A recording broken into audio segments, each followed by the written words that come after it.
The first sound came at 6:17 on a rainy Monday morning, so soft that almost everyone inside Hangar 7 mistook it for the storm tapping against the steel roof. The Gulfstream G700 sat in the center of the polished concrete floor like a wounded white animal, its pearl paint reflecting strips of yellow hangar light, its navy and gold tail logo dripping with rainwater from the open bay doors. Outside, the runway at Teterboro Airport looked black and slick under the winter sky, with thin silver lines of rain sliding across the asphalt and the smell of Jet A fuel mixing with wet rubber, hot coffee, electrical plastic, and expensive leather from the private passenger lounge. Around the jet stood 50 engineers, avionics specialists, consultants, and executives in quilted company jackets, wool overcoats, polished dress shoes, and noise-canceling headsets hanging uselessly around their necks. Tablets glowed blue on folding work tables. A red-stamped report lay beside a half-empty Starbucks cup. Grounding recommended. At the edge of the crowd stood Daniel Brooks, 36 years old, a single dad with tired green eyes, rain-darkened brown hair, a gray mechanic's jacket with Brooks stitched crookedly over his chest, and boots so worn that the leather had cracked white at the toes.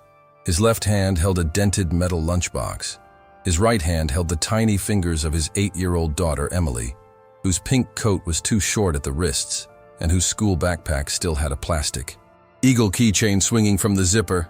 Nobody had invited Daniel into the circle. He had been told to stand back, and when he quietly stepped closer after hearing that strange click beneath the fuselage, Calvin Pierce, the senior consultant with silver hair, a $3,000 suit, and a voice sharp enough to cut wire, turned and said loudly, "This jet is dead, Brooks. 50 engineers already said it. Don't embarrass yourself in front of your little girl." The laughter that followed was low, brief, and cruel enough to make Emily's hand tighten around her father's. Daniel did not answer at first. He only stared at the jet, his face going still, his shoulders locking, as the same faint sound came again from somewhere behind the auxiliary power bay. Click, pause, low tremor, click. His breath stopped. His jaw tightened. Something in his eyes changed from humiliation to recognition. If you're watching from a small town, a big city, a military family, or anywhere someone has ever been, underestimated, subscribe to the channel and comment where you're watching from. Stories like this remind us that sometimes the quietest person in the room is the one carrying the truth everyone else missed. Daniel slowly lifted one grease-marked hand, not toward Calvin, not toward the CEO, not toward the engineers, but toward the jet itself, and whispered, "Everybody stop talking." The woman who owned the jet stood near the nose wheel beneath the glow of a portable maintenance lamp, wrapped in a black wool coat that looked too elegant for the smell of fuel and wet concrete. Victoria Hale, 42, founder and CEO of Hale Aerospace Logistics, had built a company that moved executives, medical teams, emergency supplies, and defense contractors across the United States with military-grade precision. Her dark brown hair was pinned into a tight knot at the back of her head, not one strand loose despite the rain. Her face was beautiful in the disciplined way of someone who had spent years learning not to reveal pain in public.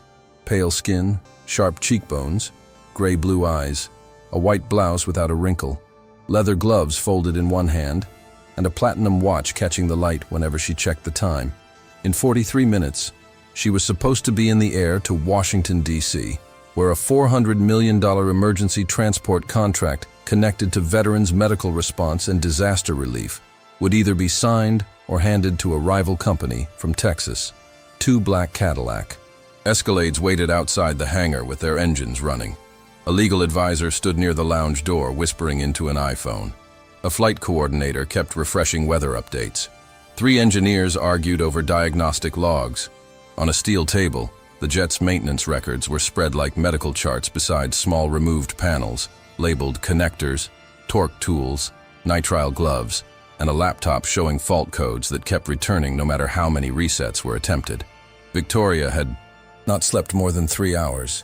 She had spent the night on calls with Washington, with investors, with former Air Force contacts who had trusted her father's name, and now the whole morning had collapsed into one sentence repeated by Calvin Pierce. "The aircraft is non-operational." She looked at Daniel the way people in expensive rooms often looked at men like him, not with hatred, but with impatience, as if his presence had to justify itself every second. His jacket was damp. His collar was frayed. There was a tiny purple inhaler visible in the mesh pocket of Emily's backpack. He looked like a man who had come to work already carrying 3 private emergencies no one else cared about. "Mr. Brooks," Victoria said, her voice controlled but cold. "This is not the time for instinct." Daniel turned to her, still pale from the sound he had recognized. "Ma'am, with respect, that wasn't instinct." Calvin let out a dry laugh and snapped his tablet shut. He heard a noise. "That's all. We have full diagnostic systems, redundancy checks, manufacturer data, and a room full of people with actual credentials." Emily lowered her eyes, and Daniel felt the humiliation land harder because she was there to witness it. He could survive being insulted. He had survived worse in the Navy, in hiring offices, in overdue rent calls, and in grocery store checkout lines where he counted dollars under fluorescent lights.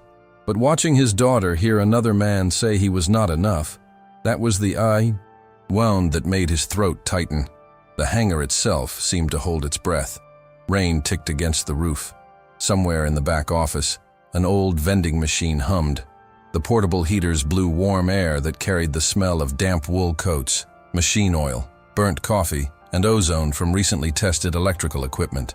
The jet's cabin door remained open, revealing cream leather seats, polished walnut veneer, a folded cashmere blanket, and a crystal water glass still waiting on a side. Table for passengers rich enough to cross states before breakfast. That luxury made Daniel and Emily look even smaller at the edge of the scene. Emily's sneakers had a strip of silver duct tape over one side. Daniel's hands were clean only in the places where the rain had washed the grease from his knuckles. A few younger engineers avoided looking at him, embarrassed but unwilling to speak. Others stared with the guarded expressions of people afraid that one poor man's confidence might expose their expensive failure. Daniel took one careful step toward the jet, then stopped when Calvin moved in front of him. "No," Calvin said. "You are not touching this aircraft." Daniel swallowed, and for a second his discipline nearly broke. He thought of the 1-850 rent notice folded in the glove compartment of his old Ford. He thought of Emily's school calling at 5:40 that morning because a water pipe had burst and classes were canceled. He thought of the neighbor who usually watched her being sick, of the inhaler refill he had postponed, of the temporary badge clipped to his jacket that could be revoked with one phone call. Then he thought of the sound again, the click-pause tremor pattern that had pulled him years backward to a stormy night on a Navy flight deck, when a senior chief had grabbed his shoulder and told him, "A machine will warn you before it betrays you, son. Learn to listen." Daniel looked past Calvin at the small access area beneath the jet's belly. "There's a grounding issue behind the auxiliary bay," he said quietly. "Not a full system death. The fault codes are lying because something small is making them lie." One engineer frowned. Another glanced down at the logs. Calvin's face hardened. "That is an irresponsible guess." Daniel shook his head. "No, sir. It's a sound." Victoria's eyes narrowed, not because she believed him yet, but because the word sound had landed somewhere old inside her. Her father, Colonel Richard Hale, U.S. Air Force retired, had once said almost the same thing in the garage of their Connecticut home while rebuilding an old engine with a teenage Victoria standing beside him. "Don't just read the gauges, kid. Listen." The memory came so suddenly that she almost looked away. Emily, still clutching the backpack strap, lifted her chin and said in a small voice, "My dad can hear things other people miss." The room went silent for a different reason then. Not technical, not corporate, but human. Victoria looked from the child to Daniel, then to the jet that had trapped 50 experts in a circle of expensive helplessness. Her company logo was painted on the tail. Her father's reputation was tied to the contracts she chased. Her entire life had been built around never appearing weak, never trusting the wrong person, never letting emotion interrupt judgment. But Daniel Brooks was not asking for praise. He was not selling confidence. He was standing there with a wet jacket, a frightened daughter, and the kind of restrained dignity that made the arrogance around him look suddenly cheap. "How long?" Victoria asked. Calvin turned sharply. "Victoria, absolutely not." She did not look at him. Daniel glanced at the access panel, the tools, the diagnostic cart, then back at Emily. as if measuring not only the machine, but the cost of being wrong in front of the one person who still believed in him completely. 7 minutes to inspect, he said. If I'm wrong, I step away. No argument. Calvin laughed again. Louder this time, but nobody joined him. 7 minutes? This aircraft has been down for 4 hours. Daniel's eyes stayed on Victoria. Sometimes 4 hours gets wasted looking at the wrong thing. The sentence was not spoken with pride, but it cut through the hangar cleanly. Victoria removed one glove, then the other, placed them on the folding table beside the red-stamped grounding report, and took one step forward. "Give him access," she said. The legal advisor protested from behind her. Senior engineer whispered something about liability. Calvin's face flushed red beneath the fluorescent light, but Victoria raised her hand, and the entire hangar obeyed. Daniel knelt on the cold concrete, set his lunchbox down beside him, and gently squeezed Emily's hand before letting go. The girl stood very still, wrapped in her too small pink coat, watching her father crawl beneath a jet worth more money than every home on their Newark street combined. Daniel opened the tool roll he carried. Everywhere, its canvas stained dark from years of work, and selected a small flashlight and driver. His hands trembled once, only once before they steadied. Above him, 50 engineers watched in offended silence. Victoria watched with an expression she could not fully hide. Calvin folded his arms, waiting for failure. Daniel pressed his ear near the panel, closed his eyes, and listened as the rain fell harder beyond the open hangar doors. Then the sound came again. Click, pause, tremor, and this time. Daniel's eyes opened wide. He froze completely, not because he was afraid anymore, but because he knew exactly what the dead jet was trying to say. Daniel Brooks had learned to listen long before anyone paid him to fix anything. He grew up in Norfolk, Virginia, in a narrow blue house 2 blocks from a chain-link fence, where Navy families hung American flags from porches and men left before sunrise in steel-toed boots. His father, Raymond Brooks, had served 12 years as an aircraft mechanic before a back injury sent him home to a small garage behind the house, where he repaired lawnmowers, pickup trucks, generators, and anything else the neighbors dragged in. Raymond never spoke much, but when he did, his lessons stayed. "Don't mock a man's hands," he used to say while wiping grease on a red shop rag. "Hands tell you whether he's been useful." Daniel's mother, Linda, taught 4th grade and kept dinner on the table even when money was thin, with meatloaf on Sundays, boxed, macaroni on rough weeks, and a small flag folded in a wooden case above the mantel. Daniel's childhood was not rich, but it was ordered by values that made him feel safe. Tell the truth, show up on time, protect your family, stand when the national anthem plays, and never walk away from something broken if you have the skill to help. By the time Daniel was 18, he could identify a bad alternator by smell, a loose pulley by rhythm, and a failing bearing by the kind of shiver it sent through. Metal. College was never really an option. His mother got sick during his senior year, medical bills came faster than acceptance letters, and Daniel enlisted in the U.S. Navy because it gave him a trade, a paycheck, and a way to serve something bigger than his own worry. The Navy hardened him, but it did not make him bitter. It gave shape to what his father had already taught him. On flight decks where wind slapped rain sideways and aircraft engines roared so loud they shook the ribs, Daniel learned that attention could be a form of patriotism. A careless man could cost lives. A proud man could miss a warning. A patient man could save a crew. He spent years around aircraft that demanded humility, because no rank, no resume, no polished shoes could negotiate with physics. The machine either worked or it did not. And if it was trying to tell you something, you listened. He met Emily's mother, Lauren, during a short posting in Florida, when he still believed that hard work could keep every promise intact. She was pretty, restless, and drawn to his steadiness at first, the way some people like standing near a lighthouse until they realize the lighthouse cannot leave its rock. They married too fast, rented a small apartment near Jacksonville, and when Emily was born, Daniel cried so hard in the hospital bathroom that a nurse knocked to ask if he was okay. He had never loved anything the way he loved that tiny girl with a red face, curled fists, and a soundless yawn that split his heart open. But Lauren grew tired of bills, deployments, night shifts. and a husband who came home smelling like fuel instead of success. When Emily was 3, Lauren packed 2 suitcases, left a note on the kitchen counter, and drove away before breakfast. Daniel found Emily standing in the hallway holding a stuffed rabbit, asking why Mommy had forgotten to kiss her goodbye. That question became the first crack inside him that never fully closed. After leaving the Navy, Daniel expected his experience to matter in civilian aviation. Instead, he learned how often the world respected paper more than proof. Hiring managers smiled at his service record, thanked him for his commitment, then asked about degrees, advanced certifications, corporate references, software packages, and training programs that cost money he did not have. He took contract work wherever he could get it: overnight inspections, temporary repair crews, hangar cleanup, emergency troubleshooting, equipment transfer, seasonal maintenance. He never complained in front of Emily. He told her America was still a place where a person could rebuild from the floor up if they stayed honest. But some nights, after she fell asleep under a thin blanket printed with little stars, Daniel sat at the kitchen table beneath a buzzing light and stared at bills until the numbers blurred. Rent, groceries, gas, school supplies, inhalers, insurance gaps. Every envelope looked like a test of whether a decent man could keep a family together without becoming hard.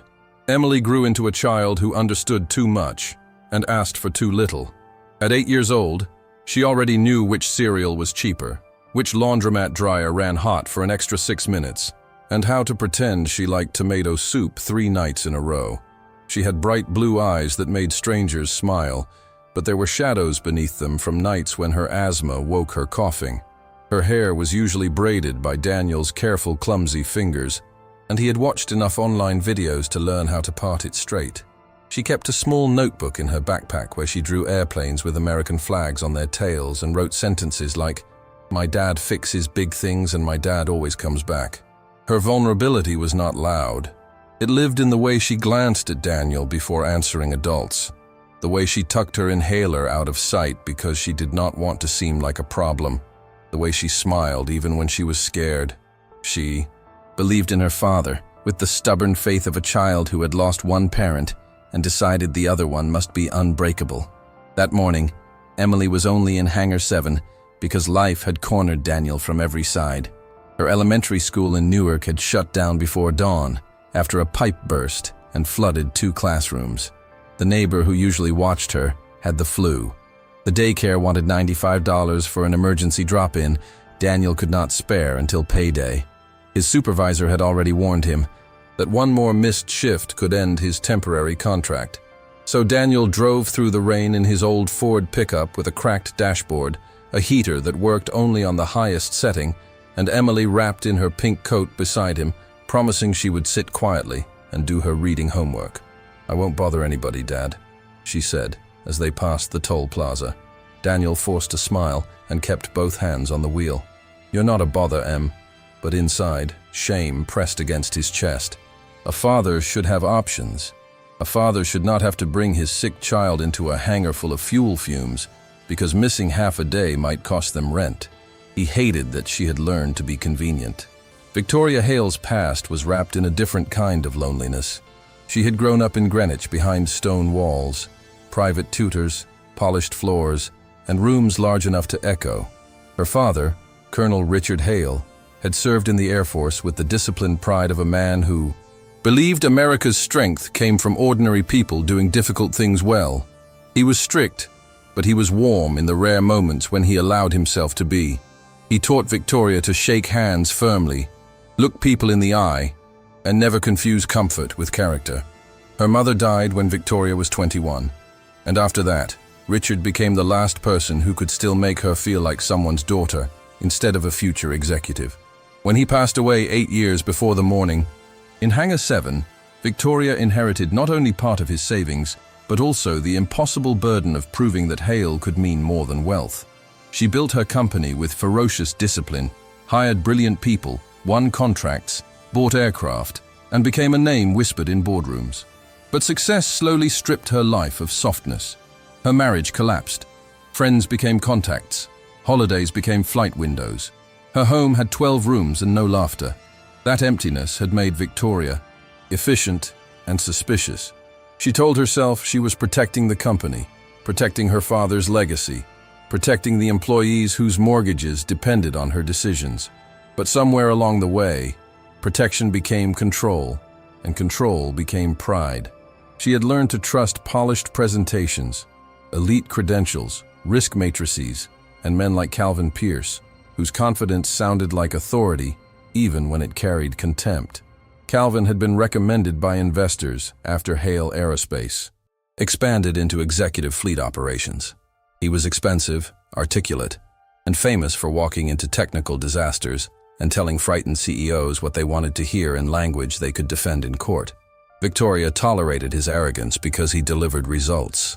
But watching him dismiss Daniel in front of Emily stirred something she did not want to name.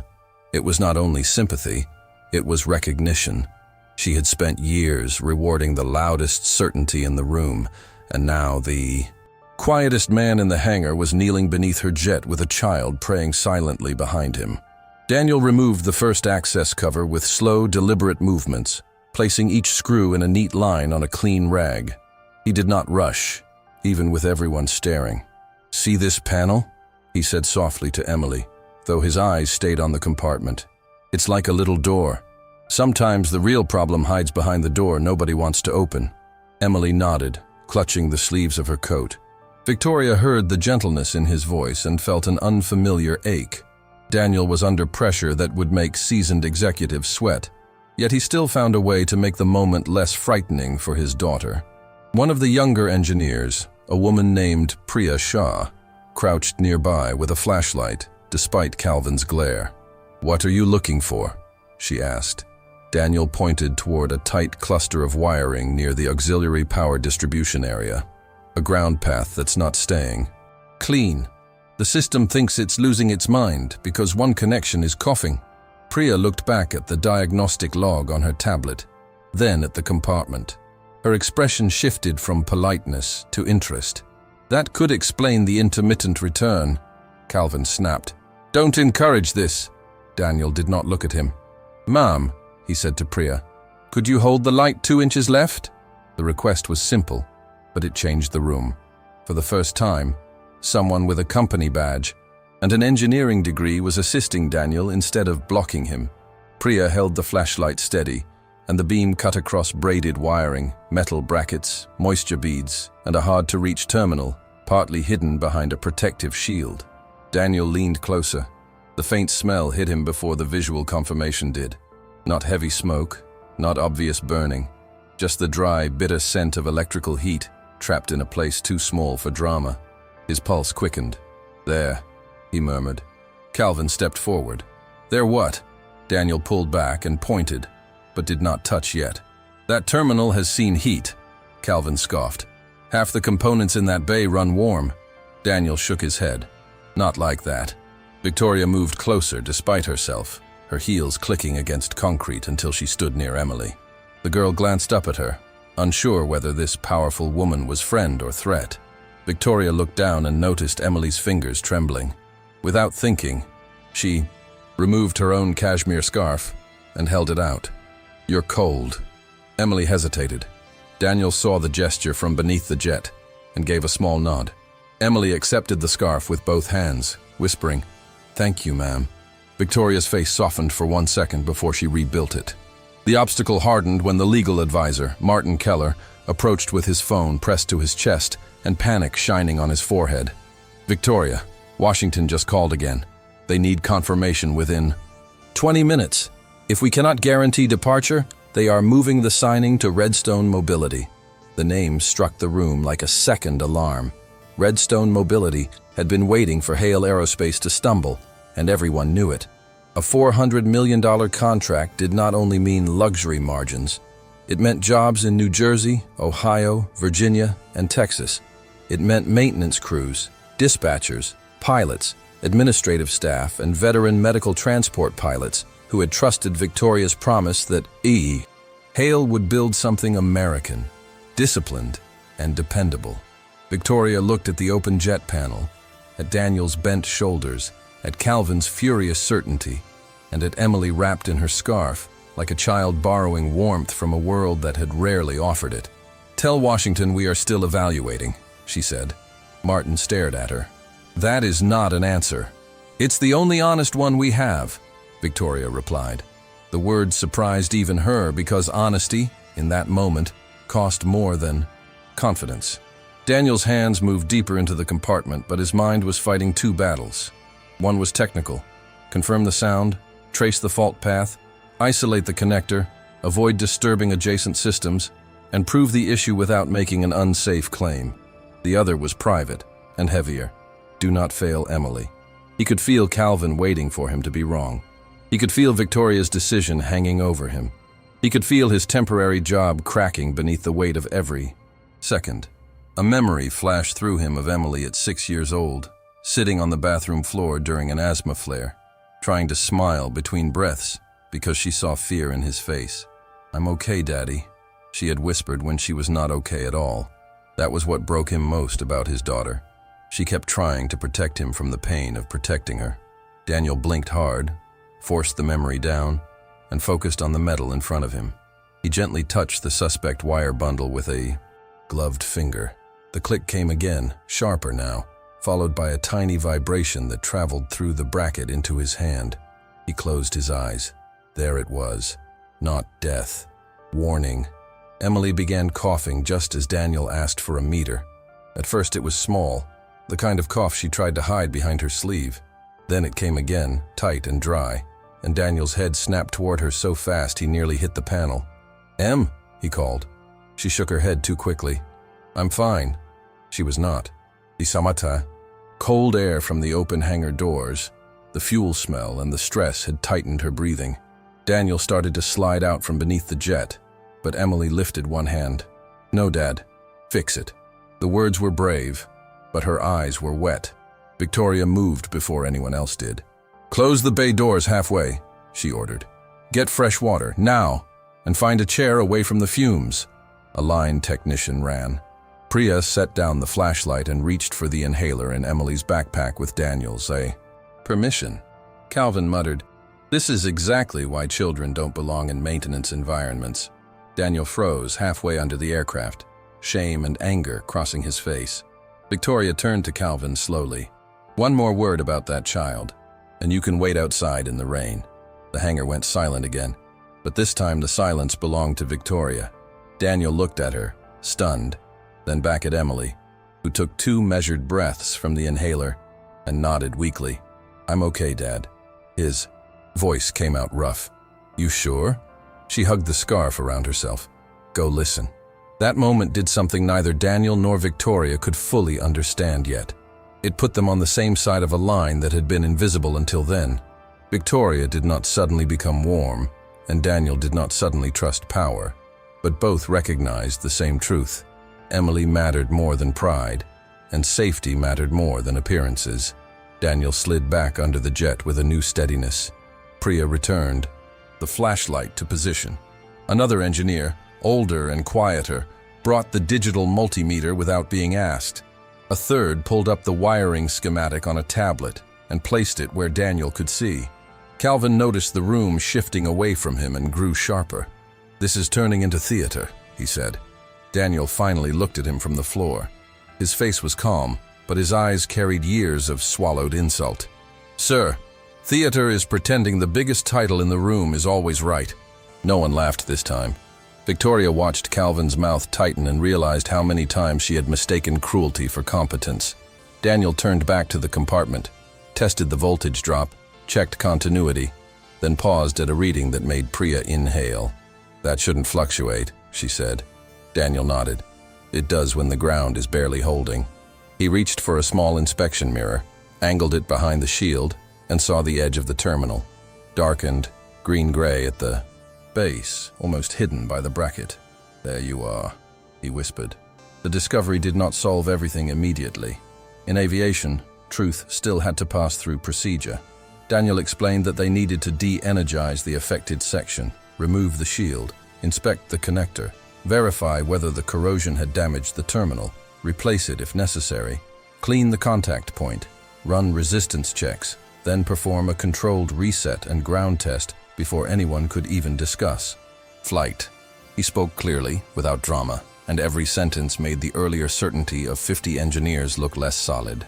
Priya began documenting. The older engineer, whose name tag read Walter Haynes, nodded slowly and said, "He's not wrong." Calvin turned on him. "Walter," the old man shrugged. "I said he's not wrong." Victoria felt the pressure of the clock, Washington, investors, reputation, and her father's legacy pushing against her ribs. Yet beneath that pressure was a strange clarity she had not felt in years. Daniel Brooks had been humiliated, dismissed, and forced to prove his worth with his daughter watching. Still, he had not lied, not exaggerated, not attacked. He had listened. He had followed the evidence. He had protected the aircraft even when protecting himself would have been easier. Victoria looked at the American flag hanging near the hangar office, its fabric barely moving in the warm air from the heaters, and thought of her father's voice again. Comfort is not character, kid. Character is what you do when the room wants the easy lie. She turned to the team and said, "Do it by the book, but Daniel leads the inspection." Calvin's face went pale with offense.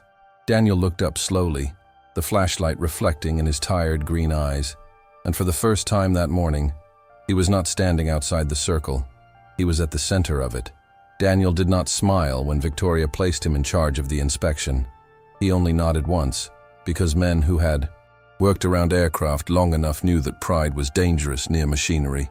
The hangar shifted from mockery to motion, as if someone had finally restored power to the people inside it.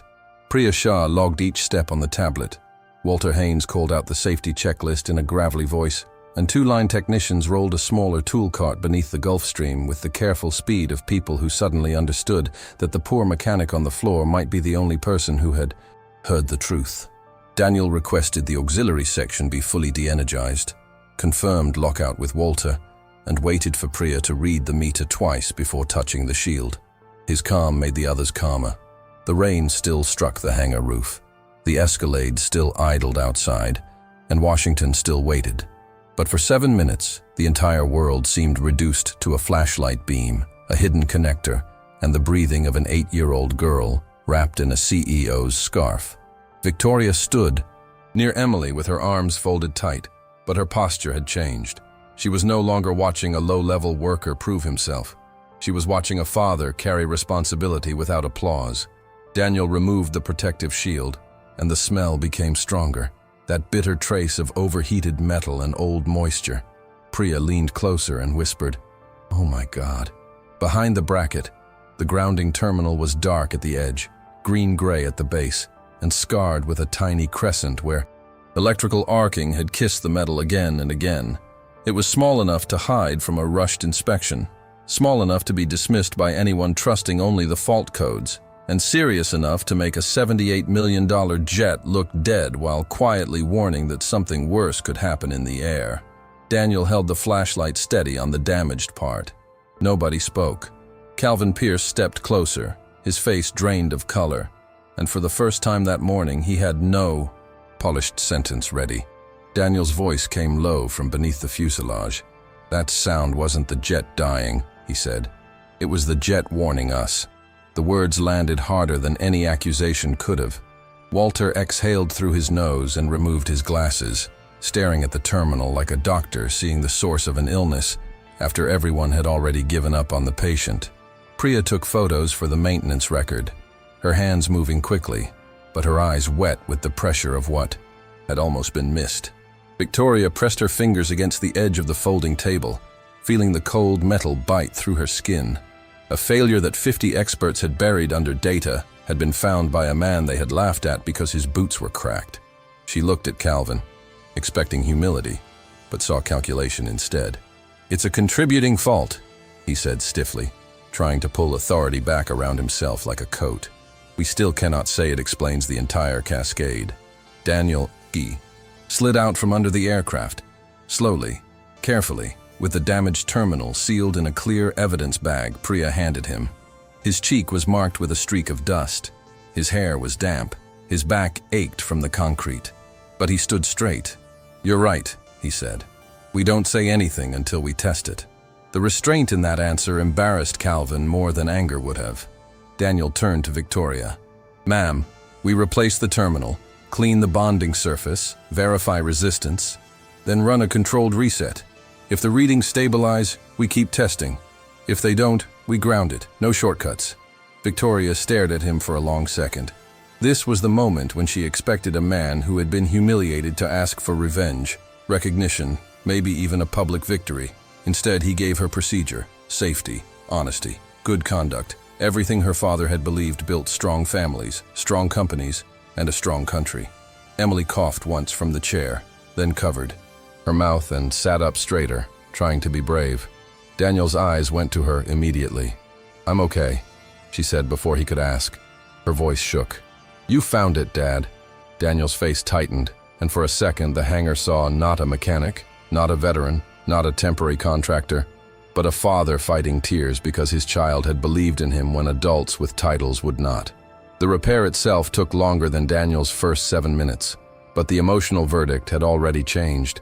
Under his direction, the damaged terminal was replaced with an approved part from inventory, the bonding point cleaned, treated, and torqued to specification, and every step documented under Walter's supervision. Daniel refused to rush even when Martin Keller reminded Victoria that Washington needed an answer. "A safe answer takes the time it takes," Daniel said, not looking up from the meter. That sentence made Victoria close her eyes for half a second. How many times had she pushed people for fast answers because fast looked powerful?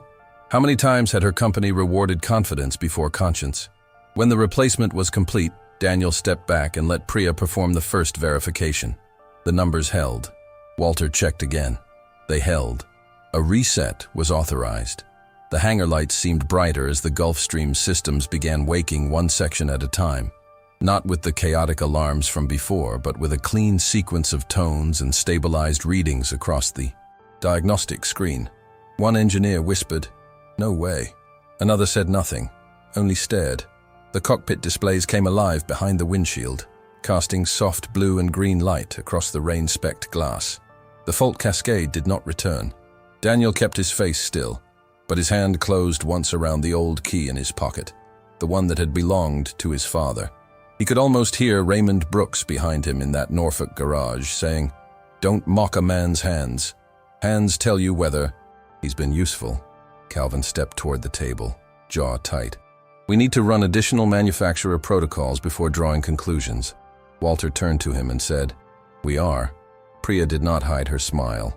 Emily stood from the chair, Victoria's scarf slipping from one shoulder, and walked toward Daniel. He knelt before she reached him, as if the whole room, the jet, the contract, the powerful CEO, and the 50 engineers could wait because his daughter came first. Emily wrapped both arms around his neck. "I knew you could hear it," she whispered. Daniel shut his eyes and held her carefully, one hand on the back of her pink coat, the other covering the trembling little fingers that had trusted him all morning. The room had no laughter left in it now. Victoria watched that embrace and felt something inside her break open, not loudly, not dramatically, but with the deep ache of a locked room finally receiving air. She saw a father who had almost lost his job because he refused to ignore a warning. She saw a child who had learned to be quiet so adults would not consider her a burden.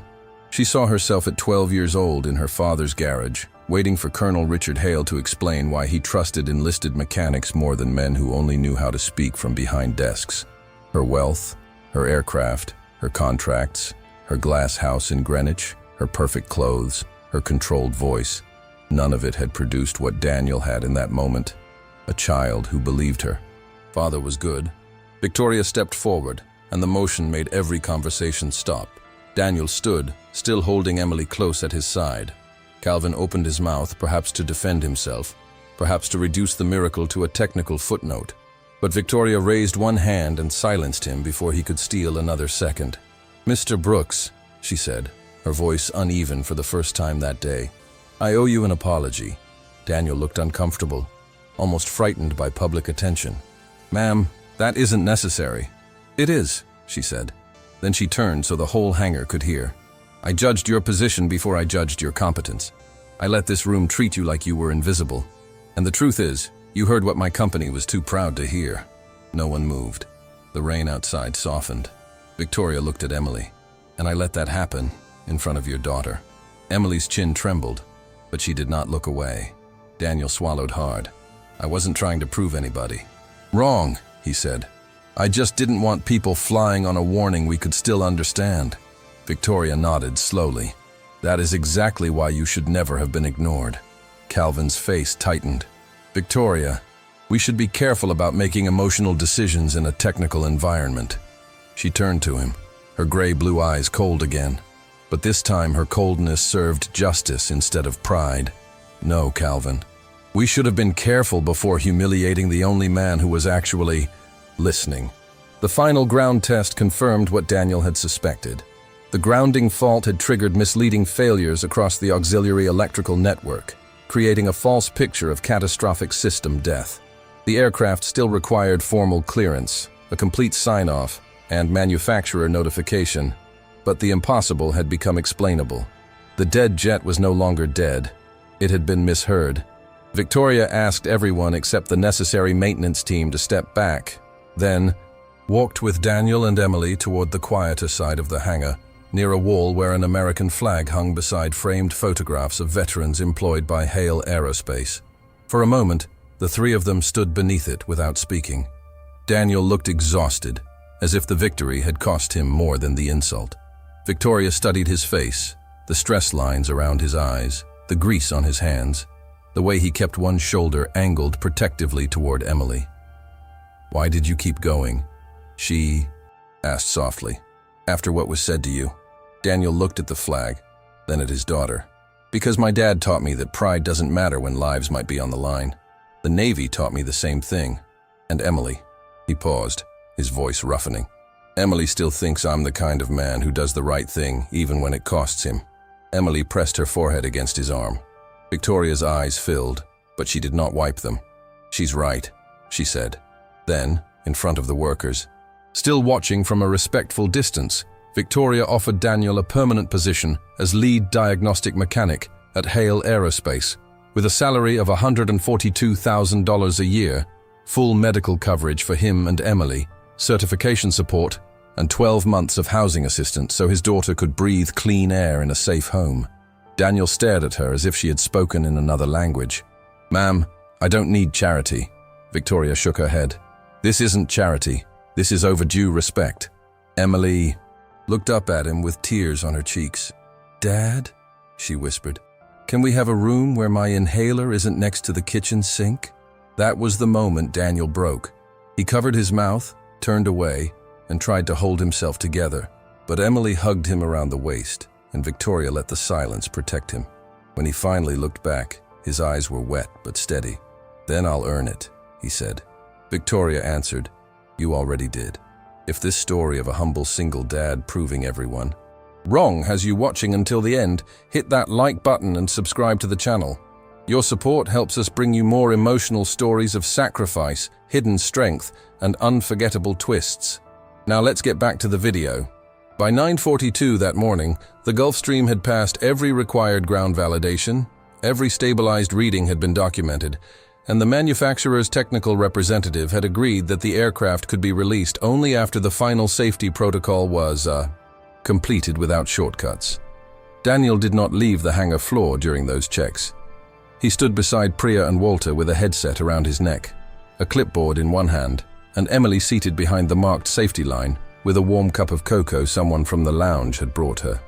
The girl had Victoria's scarf folded carefully across her lap now, as if it were something too expensive to wrinkle, and every few minutes she looked up to make sure her father was still there. When the engines finally came alive in a smooth, controlled sequence, the sound rolled through the hangar, not like a threat, but like a promise being kept. The same engineers who had dismissed Daniel now watched him with a different kind of quiet. Calvin Pierce stood near the back, no longer speaking over anyone, his polished shoes planted in a small puddle of rainwater that had blown in from the bay doors. Victoria walked to the open cabin stairs, then stopped and turned back before boarding. Her legal advisor reminded her that Washington was still waiting. Her flight coordinator warned that every additional minute would tighten the schedule. But Victoria looked across the hangar at Daniel and Emily and realized that the contract, though important, was no longer the only thing being saved that morning. "Mr. Brooks," she called. Daniel turned, surprised by the public tone in her voice. "I want you on this flight." He blinked once.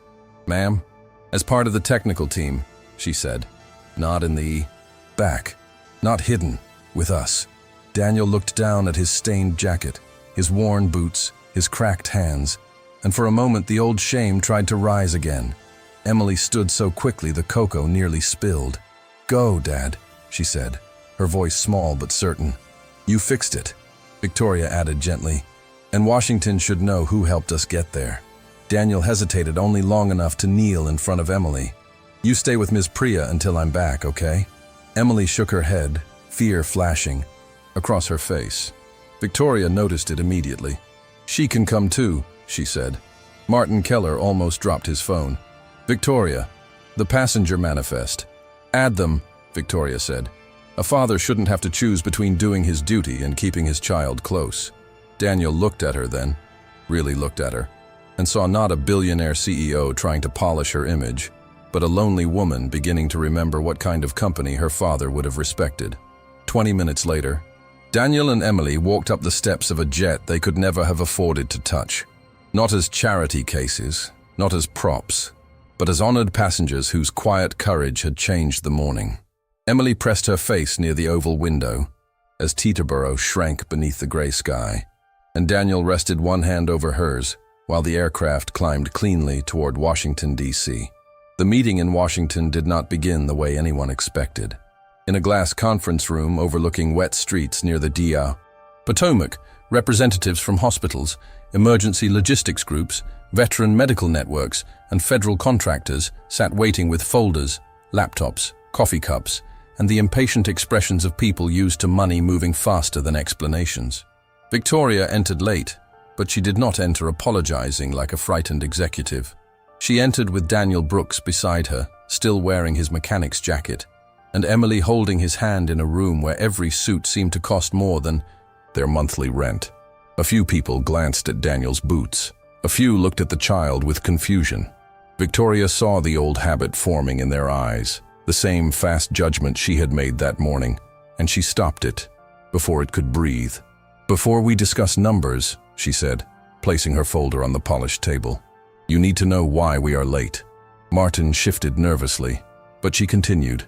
She explained the grounded aircraft, the false system failure, the hidden connector, the sound nobody respected, and the single father whose experience prevented a rushed decision from becoming a dangerous one. She did not exaggerate. She did not turn Daniel into a miracle worker. She told the truth, and the truth was stronger than theater. "Hale Aerospace almost failed today," Victoria said, looking around the room. "Not because we lacked technology, money, or talent, but because we nearly ignored the man closest to the machine." Daniel stared at the table, uncomfortable with the attention. Emily squeezed his hand. One retired Air Force colonel seated near the end of the room leaned forward and asked Daniel what made him insist. Daniel swallowed, glanced at Victoria, then answered in his steady Virginia voice. "Sir, my father taught me not to walk past a warning. The Navy taught me that every life on board matters. And my daughter was watching, so I had to be the kind of man I keep telling her to believe in." The room went still. No pitch deck could have said more. The contract was signed that afternoon with added maintenance transparency standards, a veteran technician training clause, and a commitment that field mechanics would have a formal channel to challenge diagnostic conclusions when safety was involved. It remained a $400 million agreement, but for Victoria it became something larger than revenue. It became the first business decision in years that made her feel closer to her father instead of farther from herself. As they left the building, Emily looked up at the American flag moving in the wet wind above the entrance and whispered, "Grandpa Raymond would have liked this." Daniel's eyes softened. "Yeah," he said. "He would have said we just did our job." Victoria heard him and smiled faintly. That may be the most American thing about it. 3 months later, Daniel turned the key to a modest white house in Cedar Grove, New Jersey, with a small front porch, clean windows, a safe sidewalk, and enough space in the backyard for Emily to run, without coughing from traffic fumes. It was not a mansion. It did not have marble floors or a private gate. But to Emily, the little bedroom with pale blue walls, a second-hand wooden desk, and a shelf for her airplane drawings felt larger than any luxury cabin in the sky. Daniel set her inhaler in a bathroom cabinet instead of beside the kitchen sink, then stood in the hallway with his hand over his mouth, fighting the kind of gratitude that hurt. The first thing Emily taped above her desk was not a photo of the jet, but a handwritten note Victoria had sent with a small model airplane. He just listens. At Hale Aerospace, Daniel became lead diagnostic mechanic, not as a symbolic hire, but as the person engineers now called when a system behaved like a liar. He completed advanced certifications with company support, trained younger technicians, and insisted that every apprentice learn both the software and the sound of a healthy machine. Priya became one of his closest colleagues. Walter treated him like family. Calvin Pierce resigned quietly after an internal review revealed a pattern of dismissing floor personnel, and Victoria replaced his consulting role with a cross-level safety council where mechanics, pilots, engineers, and dispatchers sat at the same table. 6 months after the incident, Victoria launched the Brooks Listening Initiative with 25 scholarships of $18,000 each for veterans, single parents, and working-class technicians pursuing aviation. Maintenance certification. At the opening ceremony, she wore no flashy jewelry, no armored expression, no cold mask. She stood beside Daniel and Emily in a training hangar filled with folding chairs, American flags, tool benches, and families who looked nervous, hopeful, and tired in the way honest people often do before a second chance. My father believed this country is strongest when we respect the people who keep it running, Victoria said into the microphone. For too long, I forgot that. A man with worn boots helped me remember. Daniel lowered his head, but Emily beamed as if every word belonged to him. After the ceremony, Victoria visited her father's old workshop for the first time in years, ran her fingers across a dusty toolbox, and finally allowed herself to cry. Not because she was broken, but because she no longer had to prove she was made of steel. Daniel, meanwhile, learned that accepting help had not made him less of a father. It had given him more evenings at the dinner table, more school pickups, more breathing room, more bedtime stories, and more chances to show Emily that dignity and humility could live in the same house. 2 years later, on another rainy morning at Teterboro, Emily Brooks walked into Hangar 7 wearing safety glasses too big for her face and a Navy Hale Aerospace youth jacket with her name stitched neatly over the pocket. Daniel led a group of apprentices beneath a smaller training aircraft, while Victoria watched from near the same wall where the American flag still hung. There was a plaque there now, simple brushed metal, with 5 words engraved beneath the company logo. Listen before you judge. Emily stood beside a nervous young trainee named Marcus, a former Marine trying to rebuild his life after leaving the service, and when Marcus mentioned a vibration he was not sure mattered, one engineer started to wave it off out of habit. Daniel turned immediately and said, "Let him listen." The hangar quieted. Marcus checked. Again, found a loose bracket before it became a bigger problem, and the apprentices saw in real time the lesson Daniel had paid for with humiliation. Wisdom can come from the person everyone is tempted to overlook. Victoria looked at Emily, who was watching her father with the same faith she had shown on the worst morning of their lives. Only now her face carried peace instead of fear. Later, as the rain softened outside, Emily pressed one ear near the training aircraft after Daniel confirmed it was safe, then smiled. "This one sounds okay," she said. Daniel laughed. A real laugh, warm and unguarded. And Victoria felt the sound fill a space in her life that money had never reached. She had saved her company, but Daniel and Emily had saved something quieter in her. The ability to see people before status, family before pride, and service before control. The moral remained in every program she funded, every mechanic she promoted, and every meeting where she asked the quietest person in the room what they noticed. A jet worth $78 million had once been called dead by 50 engineers, but it was a humble single dad, guided by love for his daughter and respect for doing things right, who heard the warning everyone else missed. And from that day forward, Victoria understood that America's real strength was not only in powerful companies, polished boardrooms, or expensive machines. It was in fathers who keep showing up, workers whose hands tell the truth, children who believe before the world applauds, and leaders humble enough to listen before they judge. Have you ever helped someone at their lowest moment and discovered that your kindness changed their life forever? Drop a little heart in the comments if you believe love, kindness, and quiet strength are worth more than money, status, or any fortune. Subscribe for more emotional stories about second chances, hidden truth, and the moment a humble heart changes everything. Comment, love has no price tag if you believe. Real kindness can change someone's life when they need it most.